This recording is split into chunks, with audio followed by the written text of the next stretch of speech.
네, 안녕하세요.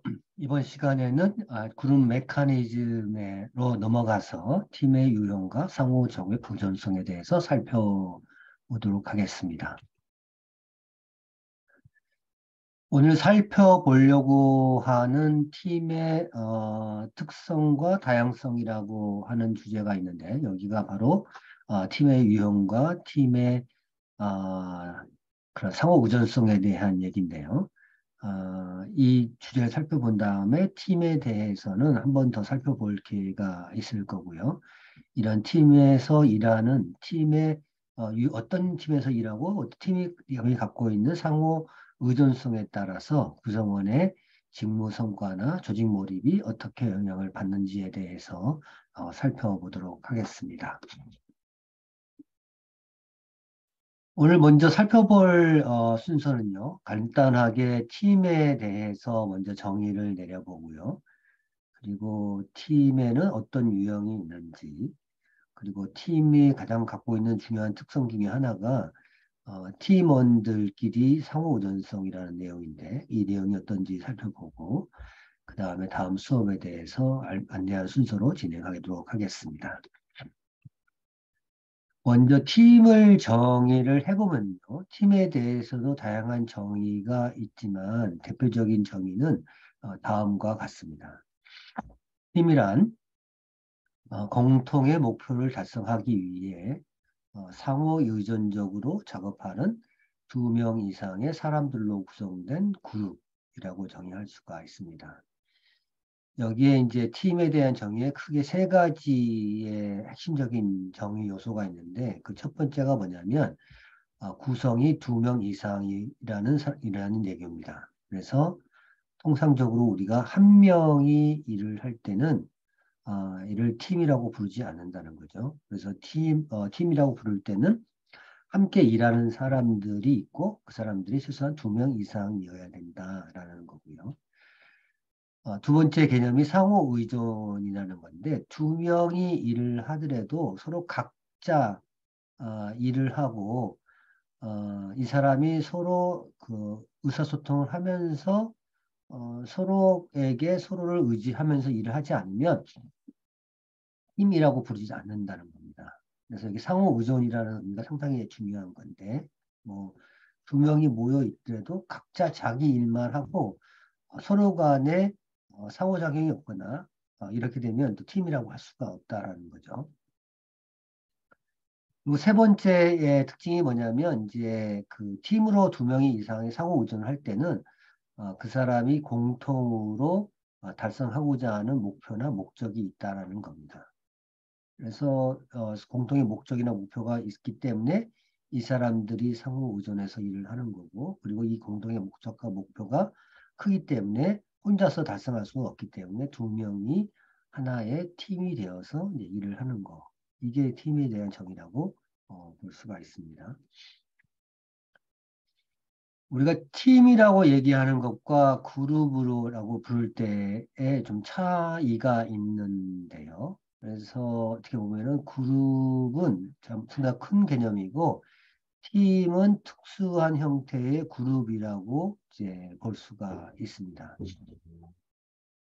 어, 팀과 그룹을 구분하는 가장 중요한 특징 중에 하나는 팀 내에서 이루어지는 상호작용의 특성인데 앞서 팀의 정의에서 살펴봤던 것처럼 팀 내 구성원 간의 상호작용이 그룹 내 상호작용보다 서로에 대한 더 깊은 의존성 중심으로 이루어진다라는 건데 여기 보면은 이제 여기도 하나, 둘, 셋, 6명, 8명의 이제 사람으로 구성되어 있고요. 여기도 8명으로 사람으로 구성되어 있는데 이 그룹 모델과 팀 모델에서 차이점은 뭐냐면 여기 그룹 모델에는 각자 자기 목표를 위해서 일을 하는 거잖아요. 그래서 그룹 모델일 경우에는 관심사가 핵심이 각자 갖고 있는 개인적인 목표나 개인적인 책임이 우선이 되는 이제 모델이라고 할 수 있는 거고요. 팀 모델로 가게 되면은 팀원들이 각자 핵심적인 공동의 목표를 향해서 이렇게 화살표가 온라인 되어 있는 걸 볼 수가 있잖아요. 그래서 우리가 팀의 모델이라고 할 때는 상호 그리고 플러스 개인의 그런 책임이나 목표가 우선이 되는 거라고 이제 볼 수가 있습니다. 그래서 엄격히 말해서 우리가 그룹이라고 얘기할 때와 팀이라고 얘기할 때는 차이가 있다라는 거고, 우리가 팀이라고 얘기할 때는 뭔가 공동의 목표를 위해서 여러 사람이 함께 상호 의존적으로 협력해서 일하는 경우를 팀이라고 부르지. 이렇게 각자 모여 있긴 하지만, 함께 모여 있긴 하지만, 각자 서로의 관심사나 서로의 목표를 위해서 일을 하는, 각자의 목표를 위해서 일을 하는 경우에는 그룹이라고 부른다라고 이해하시면 좋을 것으로 생각이 됩니다. 그러면 이제 거의 전 세계적으로 개인으로 일하는 경우보다는 팀으로 일하는 경우가 상당히 대부분이 상당히 이제 이렇게 많이 일어나는데 이렇게 많이 팀이 사용되게 된 이유에 대해 살펴보려고 합니다. 그래서 이제 어떤 회사가 설문조사를 전 세계에 있는 구성원들 설문조사를 해보니 조직이 크든 작든 간에 특히 미국 내에 한국도 마찬가지고 아마 중국도 마찬가지고 생각이 되는데 거의 대부분의 조직에서 팀이 사용되는 걸로 나타났습니다. 그러니까 한 100개의 회사를 조사하면 그중에 한 99개의 회사는 거의 팀이 사용되는 거라는 거죠. 그래서 이제 이렇게 팀에서 일부러 팀을 일하고 있는 것을 보니까 대체로 이제 뭔가 팀으로 일할 때 오는 강점을 활용하는 건데 뭐 예를 들면 뭔가 좀 각자 다양한 관점을 가지고 와서 팀이 쓸 수 있는 가용한 정보나 기술이나 관점의 그런 폭이나 깊이가 넓어지고 그렇게 함으로써 뭔가 좀 더 혁신적인 제품을 만들어내고 되고 그리고 팀원들이 혼자 일할 때보다 각자 모여서 일할 때 더 동기부여가 되고 더 일을 열심히 잘할 수 있게 된다는 것이 이제 팀이 이렇게 기본적인 일하는 단위로 사용되게 된 근본적인 원인이다라는 게 이제 밝혀지고 있습니다. 특히 이제 아마존 같은 경우가 팀을 활용하는 아주 대표적인 회사 중에 하나라고 볼 수 있는데 팀과 관련해서 아마존에서 재밌는 스토리는 뭐냐면, 그, 이제 아마존의 그 CEO가 얘기한 건데, 당신네 팀이 이제 두 판의 피자로 어떤 한 점심이나 저녁이 해결되지 않으면, 당신의 팀은 큰 팀이다. 그러니까 사이즈가 크다. 많은 사람이 있다. 이런 이제 유명한 얘기를 했어요. 그러니까는 팀이라고 했을 때, 그러니까 피자가 이게 보면은 총 12조각이 있잖아요. 그래서 한 사람이 한 조각으로 식사를 해결한다고, 한 끼를 식사를 해결한다고 했을 때 12명 이상이면 팀이 이제 크다고 볼 수가 있는 거죠. 그래서 이런 팀의 P2 피자 사이즈의 팀이 되게 빠르고 애자일하고 뭔가 오너십이나 자율권을 촉진시키는 구조이기 때문에 이런 팀들을 활용해서 구성하는 게 좋겠다. 이제 이렇게 얘기했고요. 그리고 또 뭐 구글에서도 여러분 잘 아시는 구글 있잖아요. 구글에서는 어떤 팀이 실제로 효과적으로 잘 하는가. 그래서 구글을 효과적으로 만드는 이제 팀이 어떤 특성을 갖고 있는가에 대해서 이제 집중적으로 연구를 했는데 크게 5가지 특성이 이제 이렇게 성과를 내는 팀의 특징이다라고 밝혀냈습니다. 그 중에 하나가 뭔가 효과적인 팀은 심리적 안정감이 있어서 구성원들이 서로 이제 눈치를 안 보고 자기 얘기를 뭐 편안하게 할 수 있는 분위기가 있다. 그리고 신뢰인데 디펜더빌리티가 서로 각자의 일을 맡은 업무를 효과적으로 잘 끝내서 서로가 서로를 믿고 의지한다. 그리고 세 번째가 뭐냐면 뭔가 목표가 명확하고 구조가 거기에 맞게 잘 구성되어 있다. 그리고 네 번째가 뭐냐면 뭔가 각자 자기 하는 일에서 의미를 느낄 수 있도록 뭔가 이 일이 개인화되어 있다. 그 다섯 번째가 뭐냐면 팀 멤버들이 자기가 뭔가 의미 있는 기여를 통해서 그 임팩트를 미치고 있다. 같은 이제 다섯 가지 특징이 있는 걸 나타냈거든요. 그래서 지금 보면 구글에서도 거의 팀이 이제 일하는 기본적인 단위로 되어 있고 그 팀의 효과성을 높이기 위해서 많은 투자를 하고 있다라고 이제 볼 수가 있습니다. 그리고 마지막으로 이제 그 넷플릭스라는 회사가 있잖아요. 그 우리 비디오 스트리밍 회사인데 거기에서도 보면은 여기에서는 넷플릭스에 있는 회사 사람들은 뭔가 프로 스포츠 팀, 그러니까 뭐 축구팀이나 농구팀이나 배구팀 같은 이제 스포츠 팀처럼 일하는 거지 레크레이션 하는 팀이 아니다. 그리고 그렇게 하기 위해서 여기 팀에 있는 그런 이제 회사에 있는 모든 관리자는 코치인데 그 코치의 잡은 뭐냐면 뭐더 사람들을 잘 고용해서 그 사람들이 뭔가 스마트하게 개발하고 스마트하게 또 고용을 해지할 수 있는 그런 사람들로 리더가 역할을 수행해야 된다. 이런 이제 유명한 얘기가 있습니다. 그래서 보시듯이 뭔가 그런 복잡한 상황에서 이제 막 팀들이 활용되고 있는 기본적인 이 몇 가지 이유가 이제 살펴보았는데 뭔가 업무 성격이 변화해서 좀 팀원들의 상호작용이 더 중요해졌거나 그리고 상호작용을 통해서 팀이 상호 보완적으로 지식과 기술을 축적해 나가는 것들이 이제 팀으로 일할 때 훨씬 유리했기 때문에 팀이 이제 일하는 기본적인 단위가 됐다고 볼 수가 있습니다. 그리고 또 팀워크를 통해서 이제 바람직한 효과가 많이 관찰되고 있는데 그 중에 하나가 팀의 생산성이나 직원의 헌신을 높일 수 있는 기본적인 구조라는 거죠. 그래서 우리가 중요한 부분은 뭐냐면 팀의 효율성에 영향을 미치는 요인을 잘 이해할 필요가 있다라고 생각할 수가 있습니다. 이상이 이제 팀에 대한 정의와 함께 팀이 많은 회사에서 기본적인 단위로 활용되고 있는 이유에 대해 살펴봤습니다. 그러면 두 번째 주제는 팀에는 어떤 유형이 있을까요? 이 유형에 대해서 한번 간단히 살펴보도록 하겠습니다. 팀에는 크게 이제 다섯 가지 보시는 것 같은 다섯 가지 유형이 있는데요. 각각의 유형에 대해서 간략 짤막짤막하게 살펴보도록 하겠습니다. 첫 번째 이제 워크팀이라고 하는 거는 우리가 일반적으로 말하는 이제 팀의 유형이 되겠습니다. 이 팀은 비교적 뭔가 그냥 그 영구적으로 더 큰 변화 없이 일을 하는 이제 팀이 되겠고요.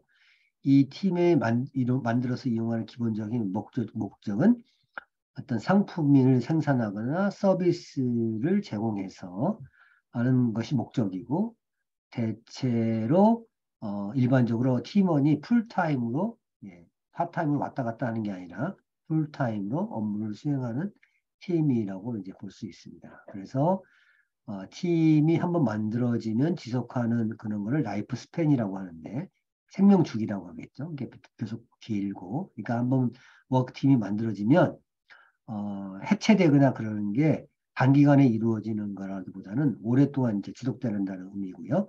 그리고 팀원들이 참여하는 정도가 그걸 멤버 인볼브먼트라고 했는데 높다라는 얘기입니다.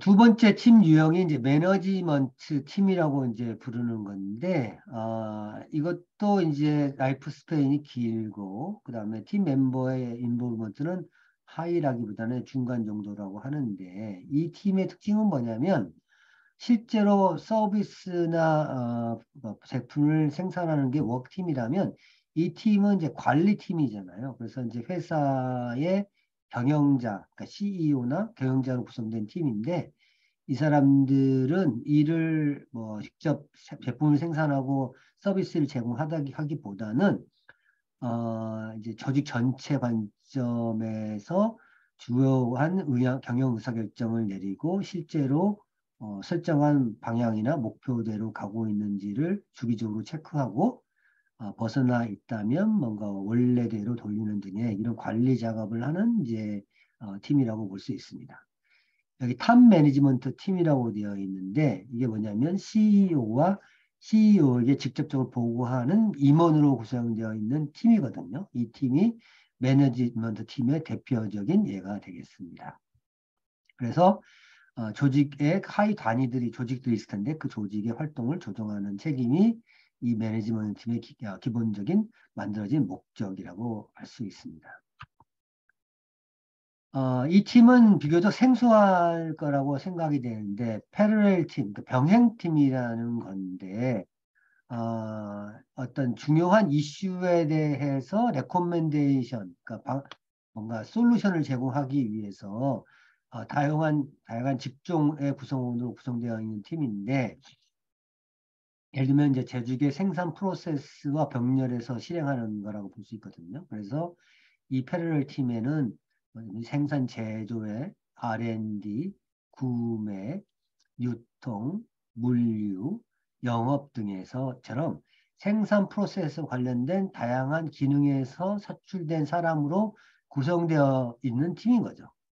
그래서 이런 팀에 참석한 사람들은 대체로 풀타임으로 이 팀에 있기보다는 파타임으로 이렇게 임시직으로 왔다 갔다 하면서 실제로 자기의 본업이 있고 그다음에 그 본업 외에 파트타임으로 어떤 임무를 가지고 이 팀에 참여해서 뭔가 이 전체적으로 생산 프로세스나 제조 프로세스가 잘 구성되도록 운영이 되도록 하는 조언을 하는 그런 역할을 하는 팀인 거죠. 그래서 이 보면은 QC라고 해서 이제 제조 품질이 퀄리티 서클이라고 해서 품질이 잘 되도록 뭐 조언을 제공하거나 각종 커미티 위원회나 어드바이즈 하는 위원회가 이제 대표적인 예가 되겠습니다. 네 번째 유형의 팀은 일반적으로 이제 복잡하고 다양한 유형의 교육 및 전문 지식을 갖고 있는 구성원들이 만들어져서 실제 프로젝트를 수행하는, 그러니까 일회적인 프로젝트를 수행하도록 구성되어 있는 팀인 거죠. 그래서 이 팀, 만약 여러분도 프로젝트에 개입해 보신 경험이 있는지 모르겠는데, 이 프로젝트는 뭐, 짧게는 뭐, 일주일부터, 길게는 뭐, 1년까지, 뭐, 이렇게 특정 어떤 프로젝트가 있으면 그 프로젝트가 완수되면 해체되는 이제 팀인 거잖아요. 그래서 라이프 스팬도 이제 프로젝트 성격에 따라서 다양하고, 실제로 멤버들이 참여하는 정도도 다양한데, 뭔가 막 풀타임으로 인볼브 해가지고 아주 깊게 인볼브하는 프로젝트도 있는 반면에 그냥 하루에 몇 시간 정도 짧게 인볼브해서 시작하는 그런 프로젝트도 있잖아요. 그래서 뭐 제품을 설계하는 그런 프로젝트나 리서치하는 프로젝트나 이런 게 대표적인 이제 예가 되겠습니다. 이제 마지막 팀 유형은 뭐냐면 액션 팀이라는 건데 여기 보시게 되면은 이제 뮤직하는 재즈 팀이 있잖아요. 그리고 탐험대 있죠. 뭐 히말라야를 올라가는 팀들. 그리고 스포츠 팀들도 있고 서저리 팀. 그러니까 응급실에서 뭔가 아니면 병원에서 의사들이 그런 집도를 해가 사람을 수술하는 팀 있죠. 이런 팀들이 다 액션 팀의 예인데 뭔가 아주 도전적인 성격의 상황에서 여러 사람이 참여해서 업무를 수행하는 팀. 이 팀이 이제 액션 팀이라고 볼 수가 있을 것 같습니다. 예를 들면 뭐 불이 났을 때 불을 끄는 수방팀도 이제 될 수가 있는 이제 거죠. 그리고 또 여기서 더해서 팀에게 얼마나 자율권을 주느냐에 따라서도 이제 팀의 유형이 바뀌는데, 예를 들면 팀이 되기 위해서 과제를 이제 실행하는 거, 그다음에 실행되는 과정을 모니터링하고 관리하는 거, 그다음에 이 일을 수행할 수 있도록 팀을 설계하는 거, 그리고 전반적인 방향을 설정하는 게 있는데, 이 하얀색으로 되어 있는 부분이 경영자가 설정해 준다는 거고, 이 회색으로 되어 있는 부분이 이제 각 팀이 결정한다라는 거거든요. 그래서 여기처럼 보면은 매니저가 다 결정하고 실행하는 책임만 갖고 있는 팀을 이제 매니저가 리드하는 팀이라고 하는 거고요. 반면에 거의 대부분을 그 모든 의사결정을 팀이 하게 되면 이제 셀프 거버닝 팀이라고 하고, 그 다음에 셀프 디자이닝 팀, 셀프 매니징 팀 이런 것도 이제 팀의 유형이라고 또 볼 수가 있습니다. 그 다음에 이제 최근에 팀이 이제 그런 그 코로나 이후에 원격으로 일하는 팀이 이제 많이 발생을 했었는데 이걸 가상팀이라고 하잖아요. 그래서 가상팀 같은 경우에 팀원들이 한 곳에 모여서 일을 하기보다는 여러 군데에 분산되어서 주로 그런 ITC, 그러니까 커뮤니케이션 하는 이제 인터넷을 기반으로 한 커뮤니케이션 기술을 기반으로 일하는 경우가 있는데 이건 비교적 최근에 한 2, 3년 내에 등장한 최근 현상이고 이런 팀들은 또 버추얼 팀이라고도 할 수가 있습니다.